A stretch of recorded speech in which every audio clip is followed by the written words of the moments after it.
Good evening, everyone. Welcome to Footy Furnace. Massive show, another round in the books. But I'm joined on the panel, as I am every week, by James Hurd. Evening, Hurdy. Great to be here, Jimmy. And, of course, the guru himself from AFL.com, Cal Toomey. Evening, Cal. G'day, Jim. G'day, Hurdy. Good to be here. It's great to have you, mate. It really is. Finally, we've got a hard-hitting real journalist on the panel. Well, big shoes to fill.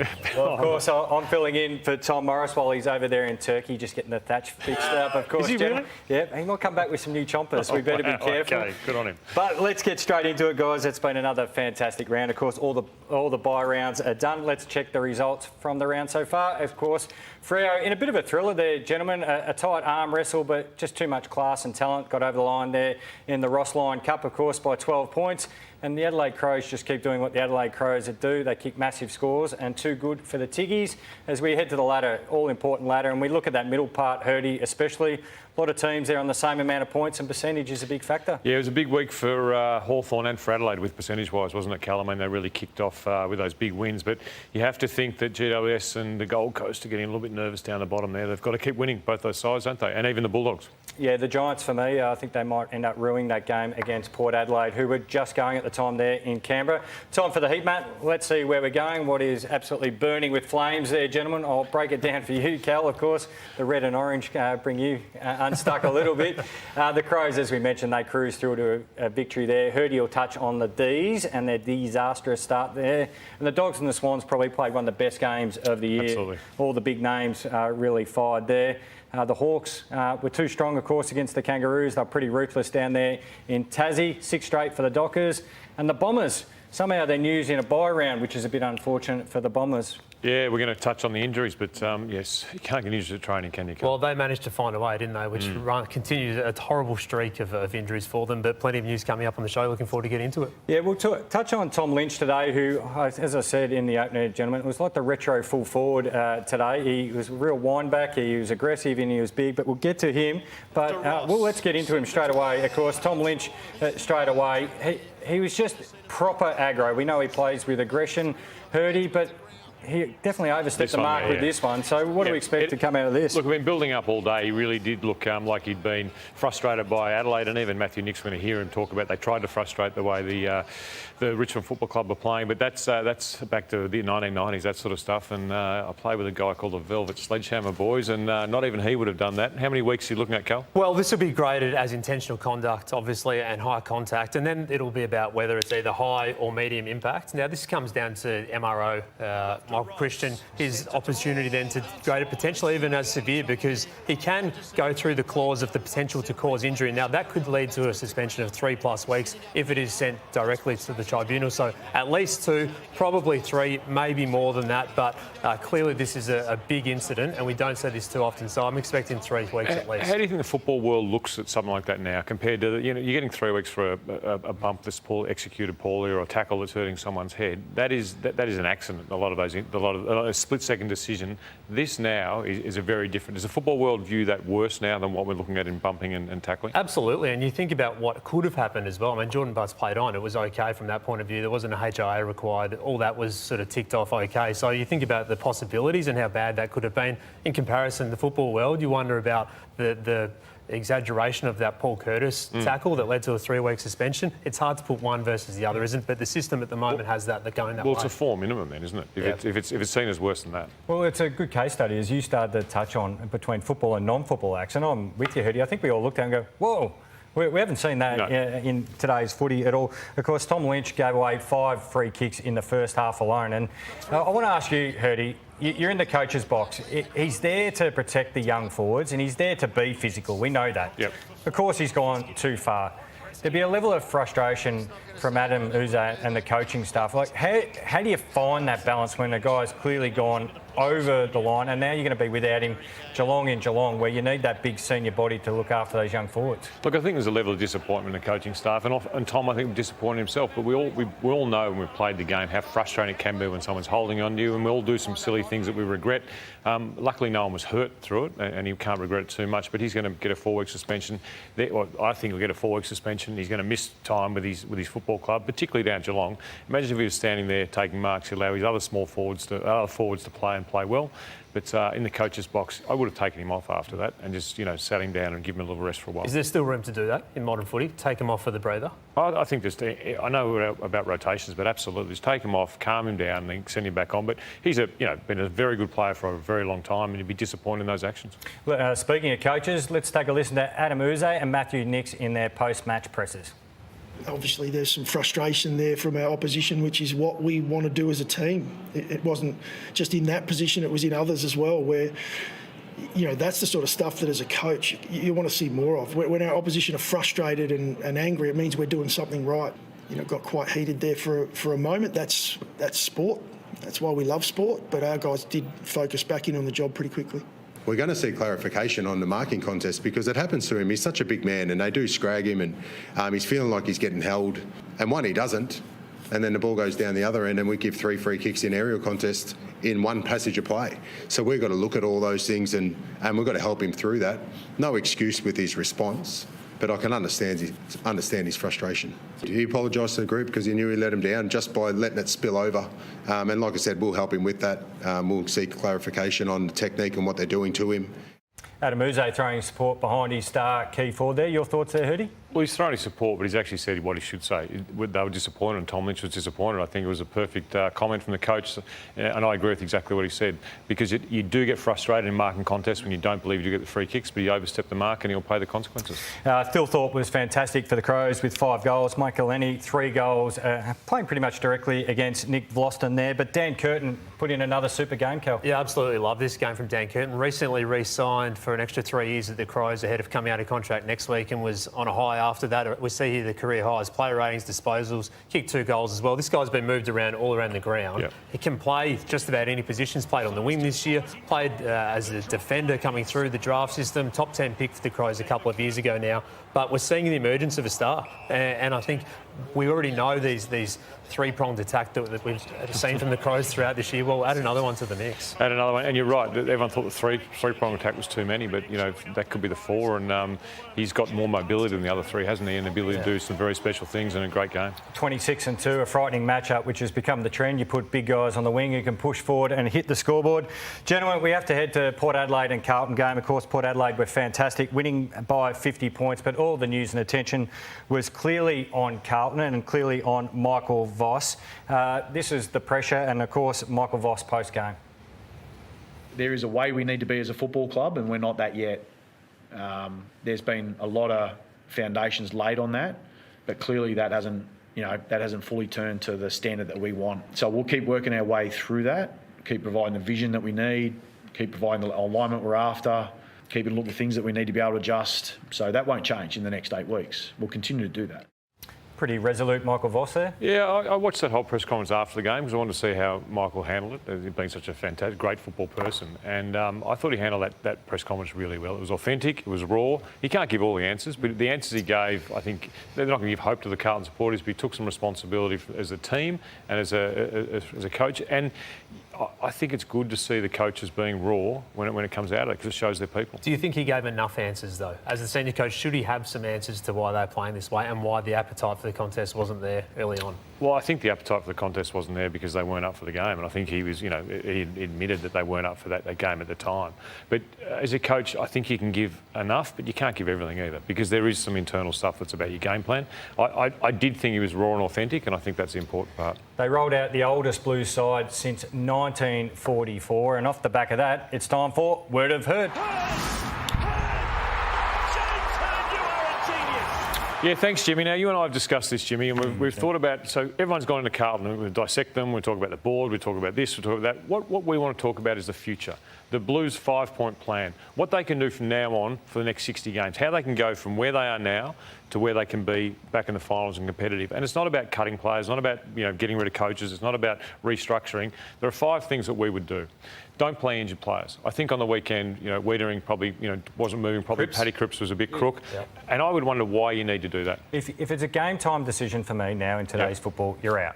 Yep. So exactly. just make it as simple as that. If you have to come right up to the game time, especially at this point of the year where you're not going to make finals, Put a line through Yeah, it. and give other players a chance. Play players the position they're playing for their next 100 games. Let's see where they want to play. Let's not play, high half forwards or midfielders or backs or wings. Let's play them in their positions so that we can see what they're going to be like in 100 games. I think that's a really important part of it. Who would you guys throw around there? So for me, I think Hollands has been incredibly admirable at halfback. He's done a good job. He's done everything that's asked for him. And this is only a question Carlton can answer. Is he a halfback flanker as a 200-game halfback flanker? If you think he's a wing, move him back to the wing. So just keep it really simple. The third one, and I've had some insiders, is play the system or you're out. Play the way that Michael Voss wants you to play or play out. Port Melbourne, who I'm helping out with coaching, we played the Carlton reserves last night. And they were fantastic in the way they moved the ball. They were expansive. They moved the ball from back to front, or D50 into forward 50. Ashton Moyer, Matt Carroll, Lockie Cowan, Harry Charlson were all fantastic young kids who I believe should come into, or can come into the team and play a role. And the way they played in the weekend with ball in hand, yes, they had turnovers, yes, they made mistakes. What they did is made us defend and made the ground bigger. I think 10 times they took the ball from back to forward in the first half. It was a way of playing that I hadn't seen Carlton play in the senior team. And you can just see there's something underneath there, the young kids, and I was super impressed. The fourth one, different looks in the centre square. I think the looks in the centre square, you saw what Melbourne did, and we talk about Viney going out of the centre square, putting Cosy Pickett in. Even the Wizard Watson was playing for Hawthorn. Throw some different things at the centre square so that opposition have to defend. I mean, Jimmy, you didn't have a starting centre square all the time at Geelong. You had probably 10 people who go through it, didn't you? Yep, different guys, depending if there was someone who was going a run with, a better matchup. So obviously, if you can take your matchup into a centre bounce and then charge forward, can you get some confusion? Is it, I'll go out to the wing this time and bring somebody else in? Do you need to release a half-back? But that comes through practice, of course, at training. And the last one too here, Hurdy, play TDK forward. A lot of people go, well, he's been one of the best ruckmen in the game. But I think where we're going with that one is, if you're unsure that he's going to be there, and again, we're going for the next 8 games planning for the future, well, that means Pitnet plays in the ruck because you're probably thinking, well, he'd likely be the number 1 ruck starting next year. And he was almost best on ground last night in the twos. Yeah, and then play TDK forward. Not all the time, but we're just planning out the future. And the other bit with him now, it's not being unsure, it's looking likely now that he's going to be at St Kilda. So you have to start planning for what the future looks like without him. And that has to have an effect on your group. I don't care, one of your better players looking to go, I think that just slightly erodes the morale of the group. What can this do to a group, though? Because there's nearly 20 players who are out of contract at the footy club going into next year. Some of these are younger players. We'll get a look at it there. Dom Taccone, obviously the main headline act. Jack Silvani's in discussions over a 4-year deal, but the likes of Mitch McGovern, Orazio Fantasia, Nick Haynes, of course, crossed this season. Brodie Kemp was nearly on the way to St Kilda last year. And then a couple of younger players as well who come in and out, the Alex Cincotta types, Matt Carroll, and then some veterans too, including Sam Doherty. So what can that do to a footy club in this type of position when you start thinking about what your own future holds? Well, you've got the next 8 weeks to decide which ones you want to sign, and that's why you've got to play those younger players like Carroll, Moyer, even Charlson, and see what you've got. And because they can definitely play. But if you don't make decisions, the right decisions, you can really affect your club. Well, a man who was very good against Carlton was Miles Bergman, who actually had the Patrick Cripps matchup for a lot of the night. And a lot of people are wondering, where is Miles Bergman going? Well, let's ask the guru himself, Cal.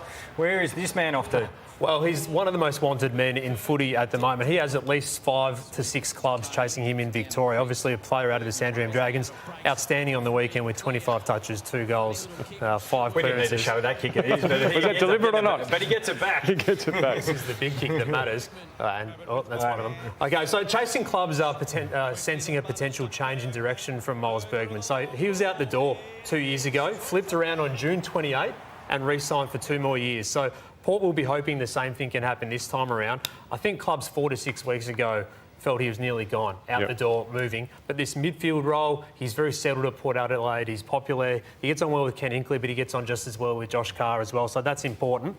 I don't think clubs who are chasing him are as confident that he's coming home now than they were a month ago. So he hasn't met with clubs. They haven't really even put forward their offers because they've all been pretty realistic around the fact that when he's ready to put his hand up, they'll do that work. But I think at the moment, he has that 2-year offer in front of him from Port Adelaide, plus an extra 6 or 7 that he can tick off. So it's essentially an 8-year to 9-year agreement that he can tick off afterwards. And I think clubs in Victoria are wondering now whether he can sign that, whereas a couple of weeks ago, that probably wasn't looking like a possibility. So watch this space. Good for for Miles Bergman to be in the Miles Bergman business, of course, there, gentlemen. Absolutely. And Carlton have got lots of decisions to make from now until the end of the season. Hey, coming up after the break, we'll touch on the D's, of course. They lost the Gold Coast Suns, who had a fast start. And the other game that played later this afternoon, the Saints and Freo. And, of course, the Doggies and the Hawks had a big win. More Footy Furnace after the break. Well, gentlemen, Gold Coast proved too strong for the D's. They got off to a flying start, but only held on to be 19-point winners as they continued their maiden charge to a final series. Hurdy, what was your big thinking or takeaway from this game? Well, it's interesting. I listened to Matthew Lloyd this morning on the Sunday Footy Show talk about the fact that the first quarter for Melbourne's been very poor, and if you give away that first quarter, you really can't go from... And partly I agree with him, but I think the reason that Simon Goodwin did it was he wanted to see some different looks in the middle. And by taking Jack Viney out of the middle of the ground, it really cost them the first quarter. Let's have a listen to what Matthew Lloyd said. I don't care for what happened after quarter time because this was how bad they were in that first quarter. So look at that scoreline, 37-1. They allowed too many uncontested marks for the Suns. Inside 50s, 21-6. They were smashed in the clearances. Gold Coast, are they the best there? But Melbourne have to ask questions about who they throw in there. And tackles, 8 tackles, just not good enough. So game over. You know, it was an unbelievable performance by Jack to, be able to set himself up for the week to play forward. And then when the game was looking like that, to go in there and spark a turnaround from the team in that phase of the game was just brilliant. And that's why you sit here as a coach with really big mixed emotions about the game, because you see what that first quarter was like and you see what the rest of the game was like, and it was just completely different. Of course, Simon Goodwin talking about Jack Viney starting outside the centre square, looking for different options.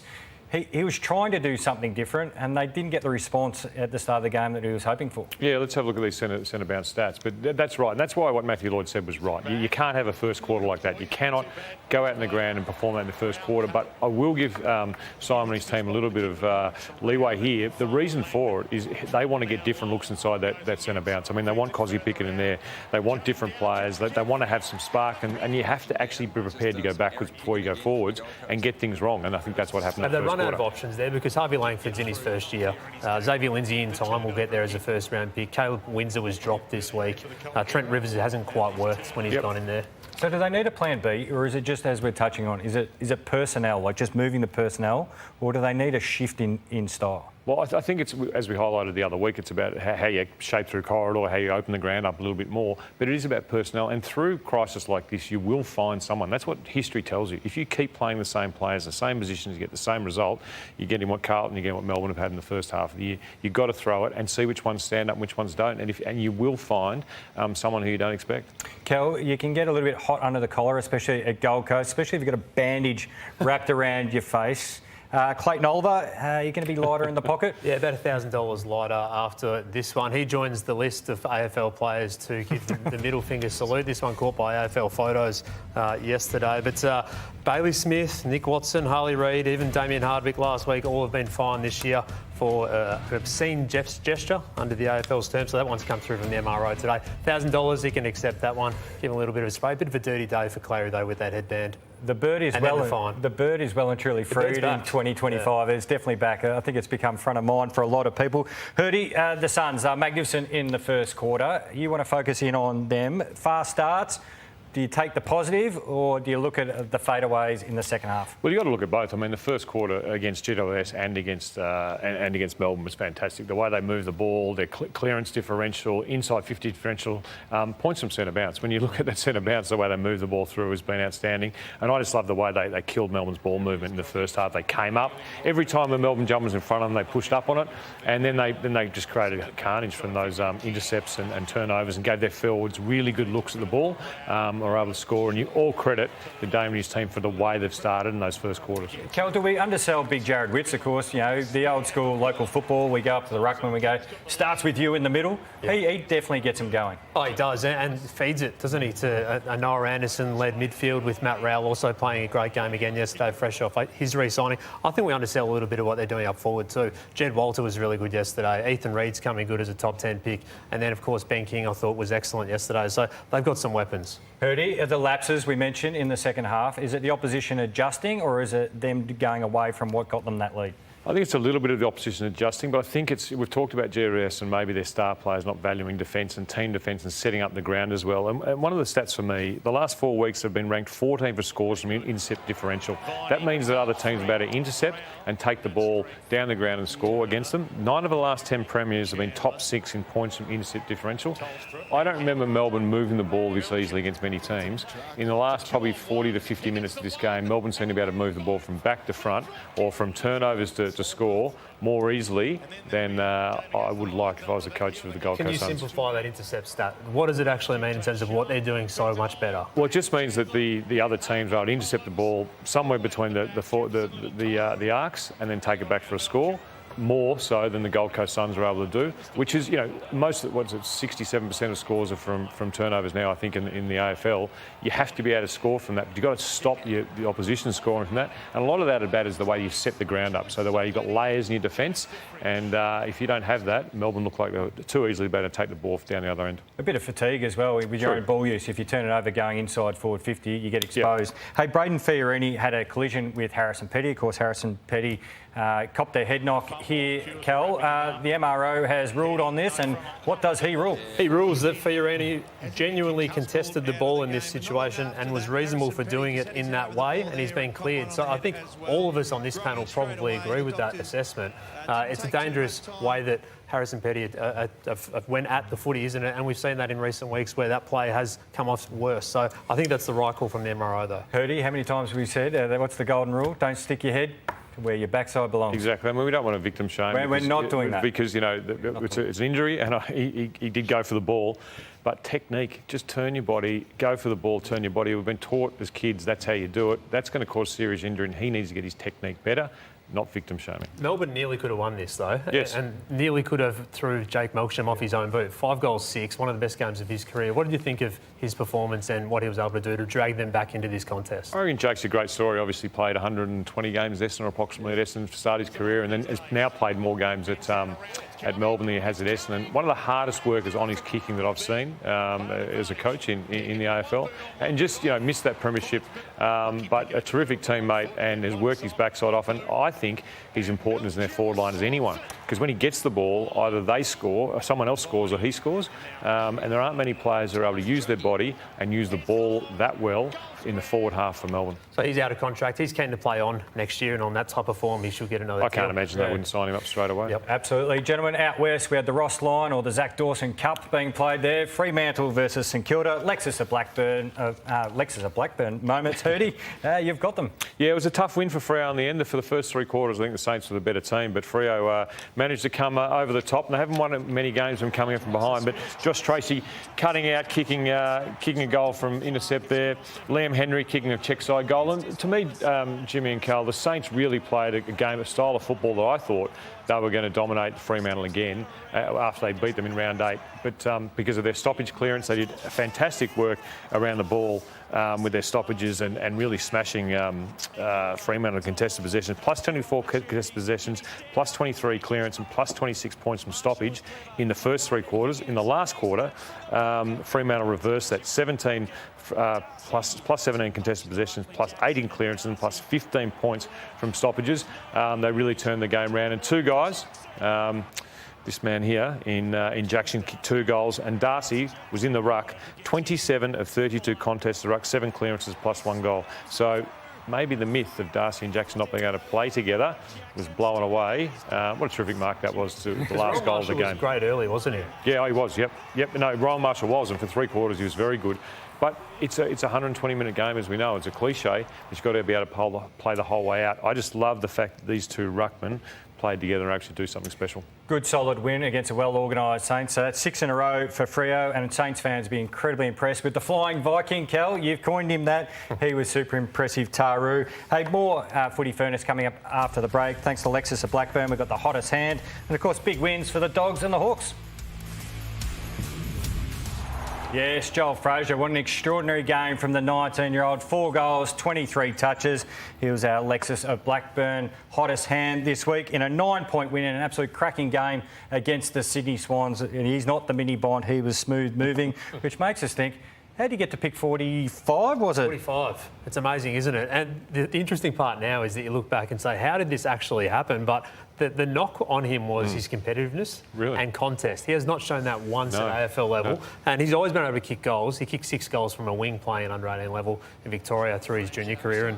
And St Kilda, Geelong, Essendon were all the clubs that were looking at him around that part of the draft, but he got through to the Bulldogs. And if you're doing the redraft, we love a redraft, Jimmy. We've done a few of those in our time. He'd be right in that top 5 or 6 from that 2023 pool at the moment. So, yeah, absolutely dominating. And it's funny how someone at 18 can transform once they get into an AFL club. I don't think it was necessarily a fair knock. It was just the question that was out there. But those sort of picks can change the course of football clubs, can't they? I mean, a pick 45 turns out to be anywhere where it looks like where he's going. They can change the course of football club. Well, the Doggies can just find a way to win, and they certainly did on Friday night, gentlemen. How do we reckon they got back in the game? Of course, the Swans, when they have Goulden and Papley back, you look at those numbers there, the contested possession difference, worst differential this year, clearance differential. I think that was off the back of Brodie Grundy, who you and I have been critical at times, Hurdy, but I thought that was one of the best games I've seen Brodie Grundy play in quite some time. And the Swans came out from the first bounce. We know Papley sets the tone for him, but taking on Sam Darcy, he was a bit out of his weight division, but you saw the rest of his teammates join in with that aggression. Yeah, and I think the Swans are going to do a lot of damage in the back half of the year or the last 8 games of the year. They've certainly got their better players back, and Dean Cox has taken over a side and had to change. He's wanted to change a lot of things, and I think he's changed that really around the tackling and the contested stuff. And, the Bulldogs got a bit of a surprise. I know plenty of media people lost their accreditation for criticising it was Colonial, Marvel Stadium, but it's free rein. The SCG was a disgrace, Cal. That was so lucky that we didn't have a player come off with any serious injuries. Yeah, nobody was happy about this. Clearly, the visiting club in the Western Bulldogs, the home team in the Sydney Swans, nor the AFL. So the AFL has sent up its grass guru to check this out. Grass guru? Yep, in coming days to check this out and test the levels of shifting, all the rest that go into...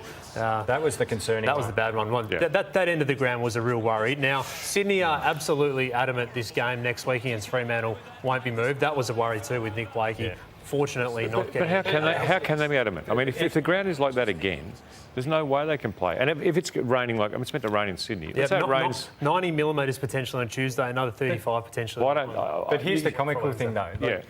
If you tick it off, there's no way you can't tick it off. What are they going to do? Hey, ground announcement, everyone, can you get up from your seats? Jump on a bus, we're heading down the road. You've got to make a decision on the Friday or the day before, don't you? I mean, we've had this precedent with Colonial Stadium back in the day where, you trip over the seams of the grass when you're running out there. How bad was that? It was shocking. It was absolutely shocking, and players, I'm sure, had many injuries from that.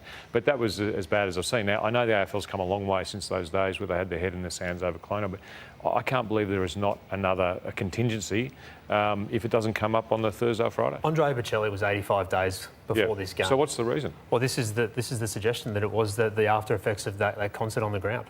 I know there's been a lot of rain, but that's a lot of rain. Hey, Cal, while you're running hot, Lexus Blackburn keys the game. Riley Sanders, I felt like he played his best game for the Dogs. It was the composure that stood out for me. You've seen him all through underage football, but clearly an impressive game right when they needed the Doggies. Yeah, look, these are the same draft as Joel Freijah. Heard he talked about how you set up a footy club in the future. Well, you go bang, bang at the draft with these two. He's really stepped up this year, hasn't he? He had to fight for some midfield time in his first season at the footy club, had to work through that. I think that patience has been hard-earned, but geez, he was good the other night and took it up to a midfield side in the Swans that aren't lacking in star power. I would love to play in the forward line of the Western Bulldogs. They've got talent in there, but the way the Bulldogs move the ball and change lanes and mean that I can redirect, change the side I am on my opponent, and also the kicking ability of the Bulldogs would be a fantastic forward line to be in. I'll tell you what forward line you would have loved to have been in, Hurdy. It was the Hawks down there at Launceston against North Melbourne. Hurt my feelings this one, North Melbourne. Hawks, are you okay? I'm okay. We'll get to it in a second. The Hawks were ruthless. 85 points, what you expect from a side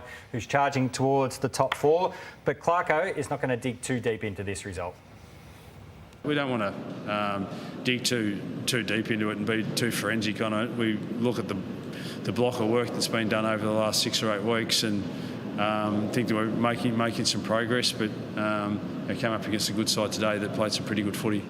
Well, should he be digging into it closer than that? Because this is their worst defeat of the season, their worst loss since Good Friday earlier this season, and their lowest tackle count, equal lowest under Alistair Clarkson since he took over. So 40 tackles for the game. That says one thing, doesn't it? Yeah, it's intent. It's intent and the way you're setting up the ground. If you set up the ground, you don't set it up properly, you can't tackle. But there's only one man who's more upset than Alistair Clarkson. That was our own Jimmy Bartel. If the stock market, when Trump put the tariffs on the stock market dropped by that much, the percentage drop by four. The drop by 4. It's the dip there is just huge. Are you still on the percentage or not? Yes, I'm still on the percentage. Wow, there's panic in the market. Yeah, we've seen good money after bad, of course.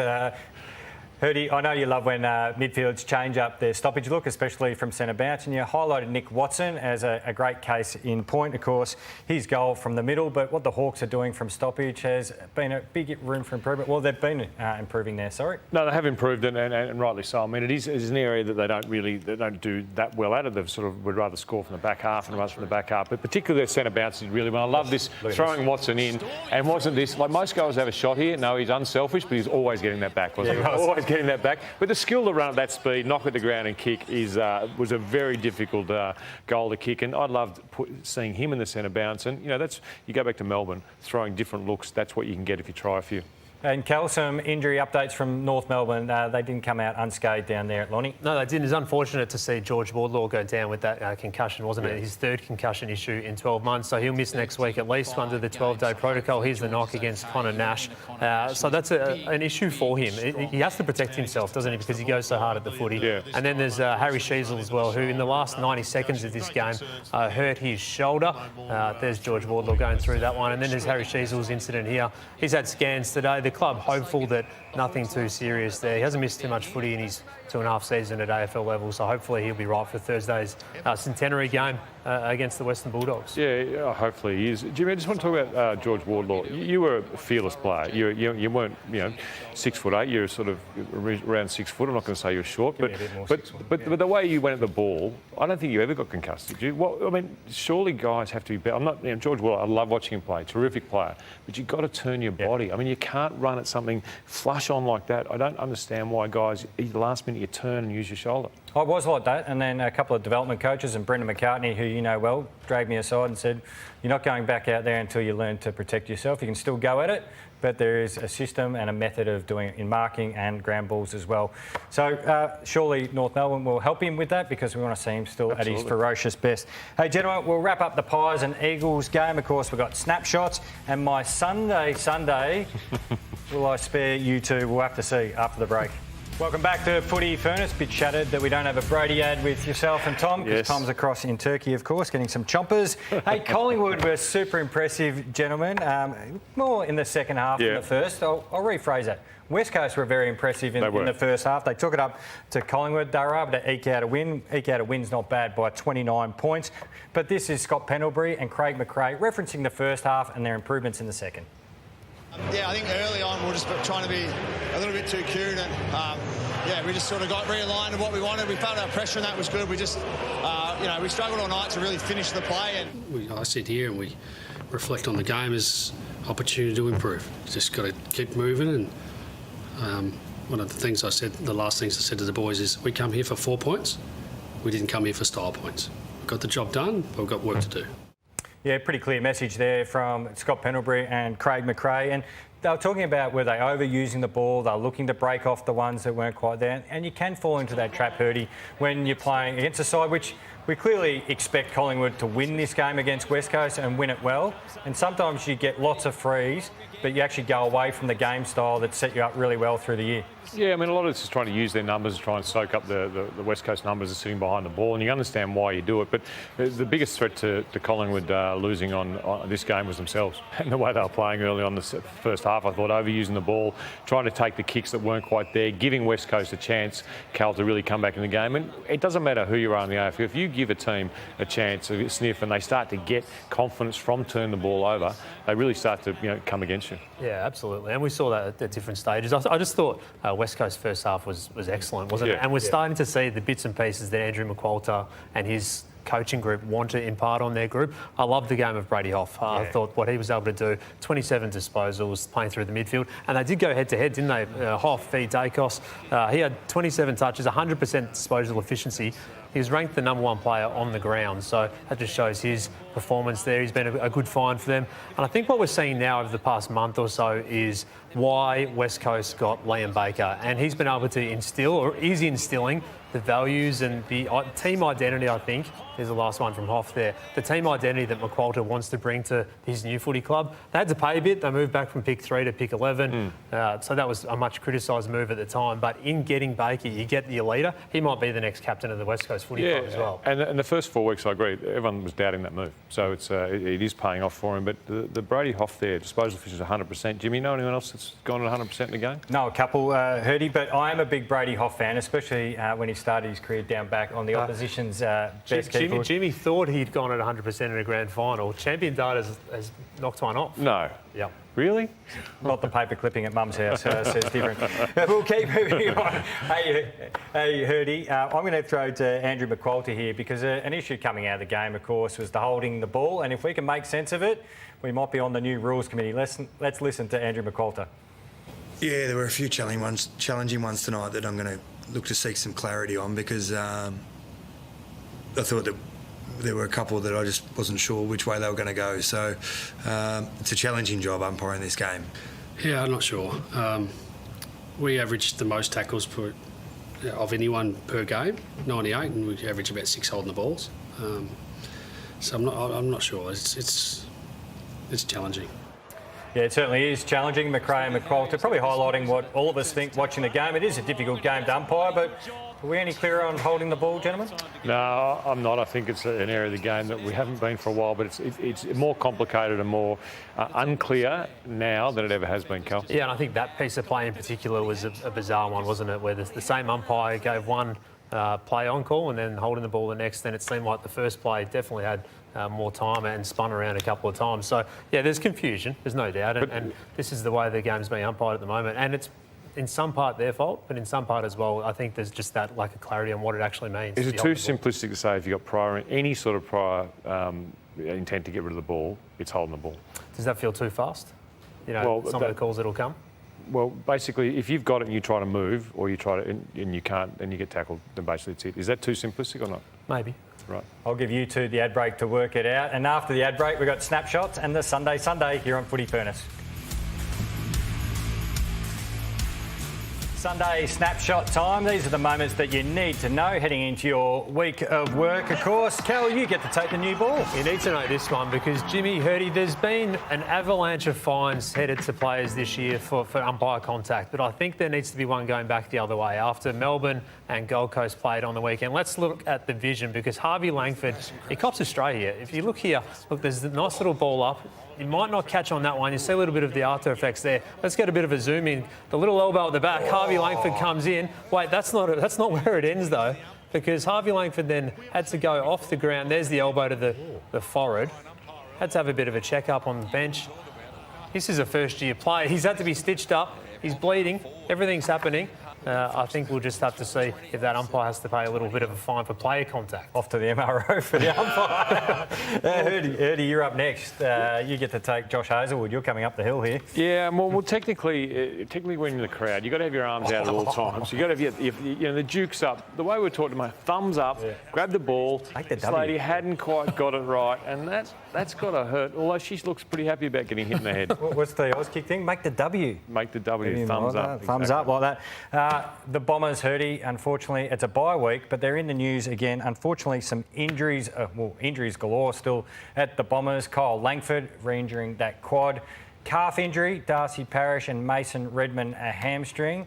Kel, Langford, that's unfortunate, that quad again. Langford looks like the most serious one out of this group. There's still some more tests to come on the other two, but it could be curtains for this season for Kyle Langford. This is an issue. Clearly, they're diving into it really strongly at the footy club. There's an investigation over the past 6 weeks or so that's been undertaken. The thing about this is if you're trying to attract high-quality players to your footy club, you need to be able to see that there's change being made in this area because it's been an area that for a long time they've had issues in. Do you know what's unfair? Being 208 centimetres, contested mark, kick it on your right, left, playing the ruck, but then you just do this, Cal. Oh, I mean, who can do this apart from Sam Darcy? What a player he is and what an addition he's been for them. Just over on that slippy win, there's only one player who didn't slip over on this part of the ground. It's Sam Darcy from the pocket. I've actually seen him do that at junior level a couple of times. It's not the first time he's ever done that, Sam Darcy. A bit different at the SCG, Was though. it a fake look in the middle of the ground or a real look? No, it was the look like I have to look, but I'm going to kick it anyway. Don't poo-poo it, Hurdy. No, it was a great goal. I mean, we've all done that look where we pretend to look. We mentioned Hawks kicking a cricket score down in Lonnie off the back of Jack Gunston and Chollywood. Well, Jack Gunston was sensational. I mean, 6 goals, and what is he, 33 years old, kicking 6 goals. And look, they weren't all difficult goals, but the way he's playing at the moment, who would have thought, another contract coming up? But he's out of contract. He's out of contract. Yep. And Chol playing second fiddle to Jack Gunston with 5 goals. It was a terrific effort. Look at this mark here. He's got his critics, Marmion Chol, like people, but I think he's playing some, really good football. And the defensive side of his game as well has been excellent on the weekend. And that is an excellent goal. That is a really, really good, high-quality shot at goal. When he left Gold Coast, he had the choice between North Melbourne and Hawthorn. What do you think? He's chosen the right one? Well, I'm not saying that, but obviously. Oh, no, he has. I mean, definitely. Has. Absolutely has. He's going so well. Great snapshots, gentlemen. Of course, Jack Gunston's career high, 7 goals. The Sunday is coming up next. Don't be nervous, fellas. Sunday time is normally a little bit of fun, which I get to poke a little bit of fun at you two gentlemen, but how can we deny playing this one more time? It's gone everywhere over social media. From Scooter McNeese here, this is Baldwin versus Blackburn, Daniel Wood in the Eastern Footy League. Now, tell me, have you ever seen a better hanger than that? I'm so surprised he was able to get up, how he landed flat on his back. What an extraordinary It's the kick-up after your market that always makes it better, isn't it? He's doubled Gary Moorcroft height there. Well, Gary, don't say that, Gary. Get very upset.